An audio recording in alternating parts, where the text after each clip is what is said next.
Hello friends, कैसे हैं आप सब। आशा करते हैं आपकी तैयारी बहुत अच्छी चल रही होगी।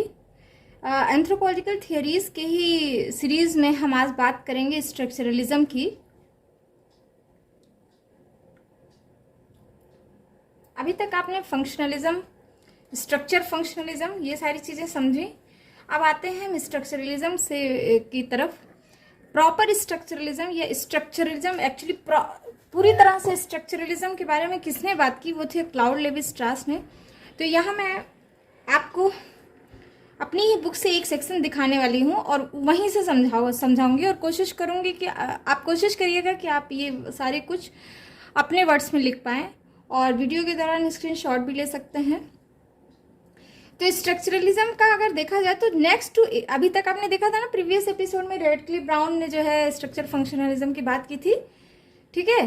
तो इनके बाद ही आते हैं ए.आर. रेडक्लिफ ब्राउन का नाम जो है नाम के बाद आता है क्लाउड लेवी स्ट्रास का।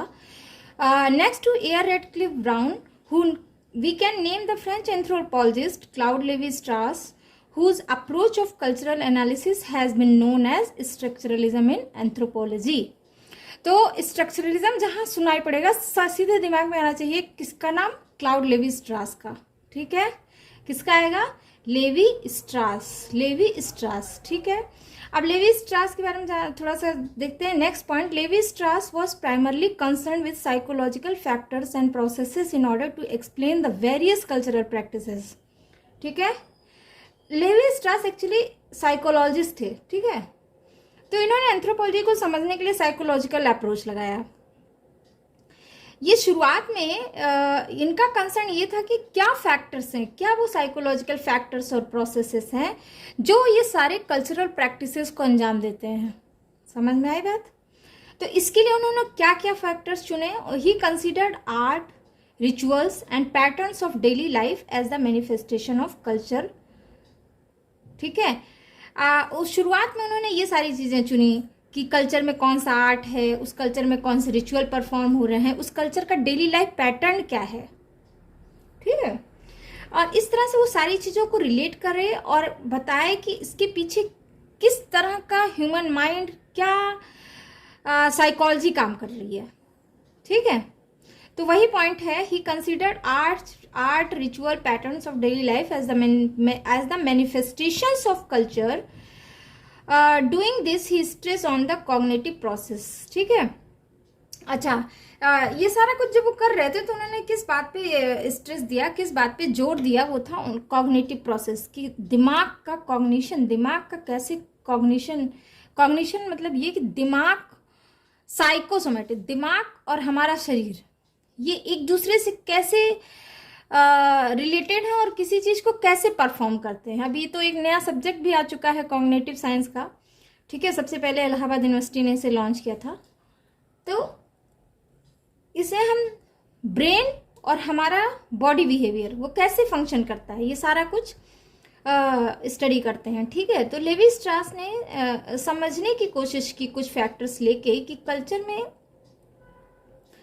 ये सारा कुछ कैसे कॉग्निटिव प्रोसेस में होता है और वो कैसे किस फॉर्म में दिखाई देता है, मैनिफेस्ट किस फॉर्म में होता है। तो जो भी ये सारा कुछ प्रोसेस है वो जो जिस फॉर्म में मैनिफेस्ट होता है वही कहलाता है culture.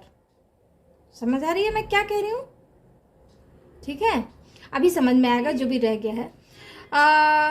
He wanted to understand how people perceive and classify the worldly objects around them, ठीक है।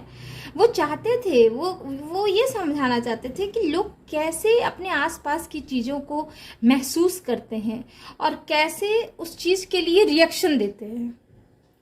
समझ गए। इसी बात को लेके उन्होंने बहुत सारी कैटेगरी बनाई।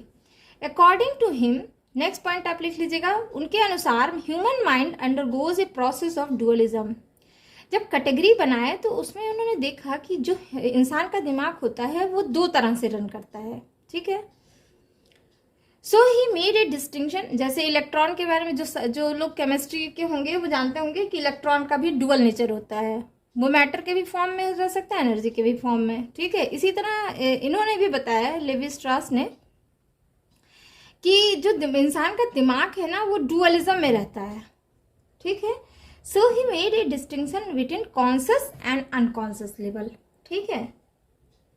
उन्होंने कॉन्शियस और अनकॉन्शियस लेवल पे डिस्टिंक्शन किया, दिमाग को बांटा, ठीक है, कि हमारी समझ दो स्तर पे है, एक कॉन्शियस स्तर पे, एक अनकॉन्शियस स्तर पे, ठीक है। He also propose 2 structural model, और ये सारा कुछ समझने के बाद उन्होंने 2 स्ट्रक्चरल मॉडल प्रपोज किया। पहला था मैकेनिकल मॉडल, दूसरा था स्टैटिस्टिकल मॉडल, ठीक है। इस मॉडल में उन्होंने सोसाइटी के थॉट्स को और उसके पैटर्न ऑफ इंटरेक्शन को समझाने की कोशिश की है। जो इनका मॉडल था, he wanted to understand the pattern of interaction and thought in a society. समझ में आ रहा है इतना सब? अब आगे देख लेते हैं मैकेनिकल मॉडल से इनका क्या मतलब था। मैकेनिकल मॉडल से इनका मतलब था वो idealistic and normative behavioural pattern in society. आपको याद होगा जब मैंने ग्रेट एंड लिटिल ट्रेडिशन की बात की थी, तो मैंने बात की थी कि व्हाट इज ग्रेट ट्रेडिशन। तो उसमें बात की थी ना कि रामायण, महाभारत, ये सारा कुछ हमारा आइडियलिस्टिक बिहेवियर पैटर्न है जो एक्चुअल में फॉलो नहीं होता है, ठीक है। लेकिन इंसिस्ट किया जाता है उन इंटेलेक्चुअल पर्सन के थ्रू या परफॉर्मर के थ्रू जो सोसाइटी में रहते हैं, ठीक है, जिन्हें हम सेक्रेड परफॉर्मर कहते हैं। अगर आपको याद होगा, और नहीं तो वो वीडियो जाके देखिएगा ग्रेट एंड लिटिल ट्रेडिशन पे, तो आपको समझ आ जाएगा कॉन्सेप्ट्स ऑफ इंडियन एंथ्रोपोलॉजी में, ठीक है।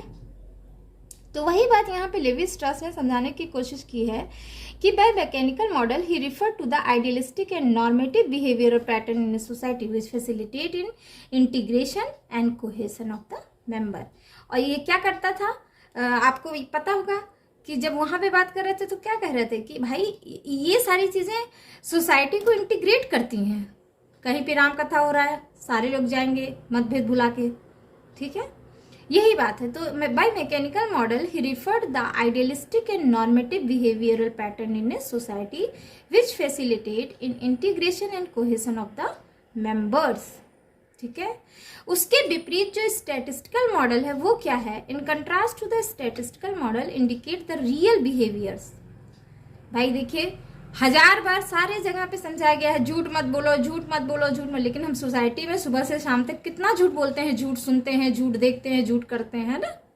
तो that is the real behaviour. तो स्टैटिस्टिकल मॉडल जो इनका था वो इंडिकेट कर रहा है रियल बिहेवियर को, ठीक है, which exist among the member of society. These offer scope for alternative and contradictions leading toward pluralism.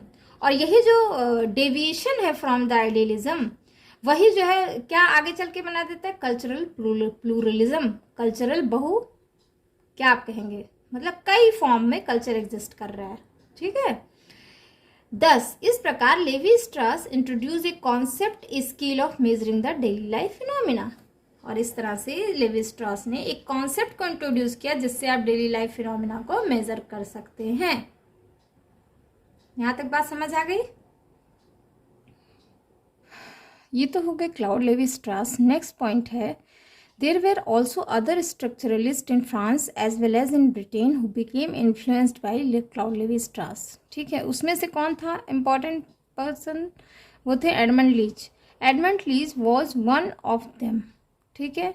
He accepted the concept of ideal behaviour and actual behaviour of Levi Strauss at the time of dealing with social phenomena. उन्होंने बहुत ज़्यादा support किया और accept किया Claude Levi Strauss के structural और mechanical concept को, ठीक है। But he was in favour of comparative generalization which he derived partly from the work of Radcliffe Brown and partly from the work of Levi Strauss। लेकिन actually वो favour करते थे comparative generalisation, मतलब compare करो और एक general statement जो सभी पर अप्लाई हो, ठीक है, जिसे उन्होंने कुछ रेडक्लिफ ब्राउन से अडॉप्ट किया था, कुछ लेवी स्ट्रॉस से। इसके अलावा एडमंड लीच के अलावा अदर ब्रिटिश स्ट्रक्चरलिस्ट थे रॉडने नीधम और Mary Douglas, who did not follow Levi Strauss का principle in heart and soul but applied structural analysis in studying particular societies and particular social institutions, ठीक है। Next point है, Levi Strauss approach acquired greatest significance in linguistic among all social sciences. तो Levi Strauss का जो approach था वो ज़्यादा से ज़्यादा फॉलो किया गया लिंग्विस्टिक्स के थ्रू, जो लिंग्विस्टिक्स थे उनके थ्रू। जो इंडिया में अभी लिंग्विस्टिक ब्रांच ज़्यादा डेवलप नहीं हुई है, इनफैक्ट डेवलप ही नहीं हुआ है। हम एंथ्रोपोलॉजी में केवल 3 ही ब्रांच को पढ़ते हैं, फिजिकल, सोशल और आर्कियोलॉजी। तो इनका जो ज़्यादा सिग्निफिकेंट कंट्रीब्यूशन है वो आता है किसमें, लिंग्विस्टिक्स में। Methodology of structural linguistics are benefited a lot. This structural approach could also be related to ethnosciences as ethnographic data invariably involved description of culture of a specified society from which the underlying rules of thought of particular people may be projected। ठीक है, तो हमें जिस भी society के people के बारे में पढ़ना होता है या समझना होता है या जानना चाहते हैं तो हम ये प्रिंसिपल अप्लाई करते हैं क्लाउड लेवी स्ट्रास का। ठीक है, अगर स्ट्रक्चरल में अप्रोच कर रहे हैं तो that was the brief account of structuralism. यहाँ तक बात समझ आ गई? That's for today's discussion. Thanks for listening, bye bye. और हाँ, इस चैनल को ज़रूर सब्सक्राइब करें जिससे मैं भी मोटिवेटेड रहूँ और आपके लिए नोट्स फटाफट से लेके आऊँ और अच्छे से मैं आपको समझा सकूँ। ठीक है, बाय बाय।